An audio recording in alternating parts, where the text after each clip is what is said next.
এক বিশাল জঙ্গল, আর সেই জঙ্গলে বিরাট বিরাট অনেক গাছ, আর এই গাছে নানান পাখির বসবাস।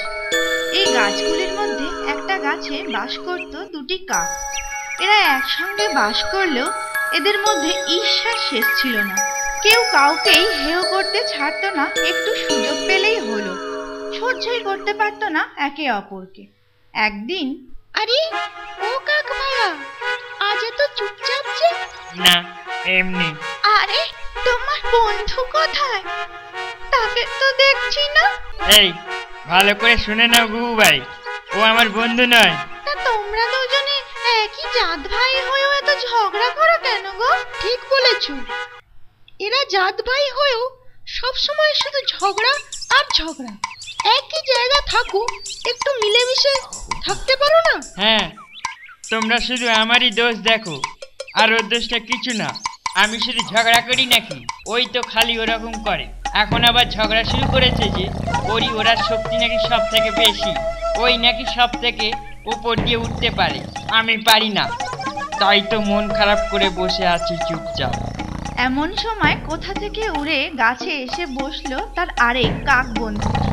তারপর, কি খবর ভাই? সব সকলে একসঙ্গে যে দেখছি, তা কি গল্প হচ্ছিল শুনি সবাই মিলে? এই তোমার কথাই হচ্ছিল। আমার কথা? হ্যাঁ গো, তোমার কথা। তুমি আর তোমার জাত ভাইয়ের ঝগড়ার কথা। কি ঝগড়া করো খালি বাচ্চাদের মতো? তুমি নাকি বলেছো তোমার ওড়ার শক্তি নাকি সব থেকে বেশি? হ্যাঁ বলছি তো, এখনো বলছি, আমার শক্তি সব থেকে বেশি। কখনো না, হতেই পারে না। আমি মানতে কখনোই রাজি নই। তুমি মানো বা না মানো, আমার কিছু এসে যায় না। যা সত্যি তা সত্যি। আমি বেশি উঁচুতে উঠতে পারি। কখনো না, আমিও সমান উঁচুতে উঠতে পারি। একদম ভুল কথা, তোমার অত ক্ষমতাই নেই। মুখ সামলে কথা বলে বলছি, আমার কিন্তু সহ্যের সীমা এবার ছাড়িয়ে যাবে। তাই নাকি? তা কি করবে তুমি শুনি, দেখি কত ক্ষমতা তোমার। দেখবে দেখবে। আরে আরে, এ কি করছো তোমরা? এরকম ঝগড়া চালিয়ে যাবে নাকি? তা কার কত ক্ষমতা ওড়ার, তা সে একটা প্রতিযোগিতা করেই দেখলেই হলো। হ্যাঁ টিয়া ভাই, ঠিক বলেছো। এদের ঝগড়া মেটানো দরকার। প্রতিযোগিতা করলে বোঝা যাবে কার কত দৌড়। হ্যাঁ ঠিক ঠিক। তা তোমরা রাজি তো? হ্যাঁ হ্যাঁ, তাই হোক। আমরা রাজি, দেখি কে যেতে। তবে শোনো, কাল সকালবেলা তোমরা দুজনে দুটো থলেতে নুন ভরে এখানে ঠোঁটে করে নিয়ে আসবে। তারপর এখান থেকেই তোমরা নুনের থলে ঠোঁটে নিয়ে উঠতে শুরু করবে ওপর দিকে। যে সব থেকে উপরে উঠতে পারবে, ব্যাস তারই জিত, বুঝলে? হ্যাঁ, আমরা নজর রাখবো তোমাদের দিকে। খেয়ে সব থেকে উপরে উঠতে পেরেছে। হ্যাঁ হ্যাঁ, তাই হবে। তাহলে কাল সকালবেলা ঠিক সময় চলে এসো কিন্তু। হ্যাঁ হ্যাঁ, ঠিক সময় এসে যাব। ওই কথাই রইল তবে। পরদিন সকালবেলা গাছে যেখান থেকে প্রতিযোগিতা শুরু হওয়ার কথা ছিল, সকল পাখি যথাসময়ে হাজির। দুই কাকও যথারীতি দুটো থলে মুখে করে এনেছে। তবে প্রথম কাক সৎ, সে নুনের থলি এনেছে। আর দ্বিতীয় কাকটি ভারী দুষ্টু ছিল। সে দুষ্টুমি করে থলিতে তুলো ভরে এনে হাজির হয়েছে লুকিয়ে, যাতে হালকা থলি নিয়ে সে অনায়াসেই ওপরে উড়ে যেতে পারে।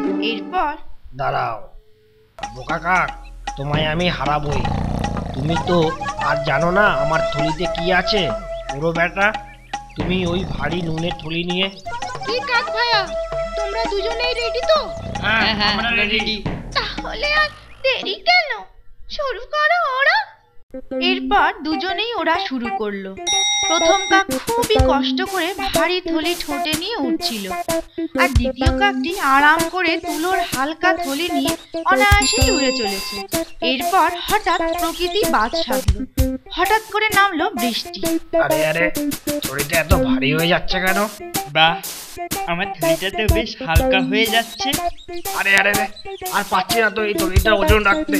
আরে আরে, আমি যে ক্রমশ নিচের দিকে যাচ্ছি, এখন কি হবে? আরে আরে আরে আরে আরে, ওর কি হলো? ও হঠাৎ নিচের দিকে যাচ্ছে কেন? এতক্ষণ তো ভালোই উঠছিল। যাক বাবা, আমি তো ওপর দিকে যাচ্ছি, এখন আর উঠতে কষ্ট হচ্ছে না। থলিটাও হালকা হয়ে গেছে, আমি জিতবই। কি মজা! বৃষ্টিতে তুলো জলে ভিজে ভারী হয়ে গেছে, তাই দুষ্টু কাক আর ওজন নিতে না পেরে নিচে পড়ে গেল শেষমেশ। আর সৎ কাকটির নুনের থলি জলে ধুয়ে হালকা হয়ে যাওয়ায় সে অনায়াসেই ওপর দিকে উড়ে যেতে পারল, ফলে তারই জিত হলো।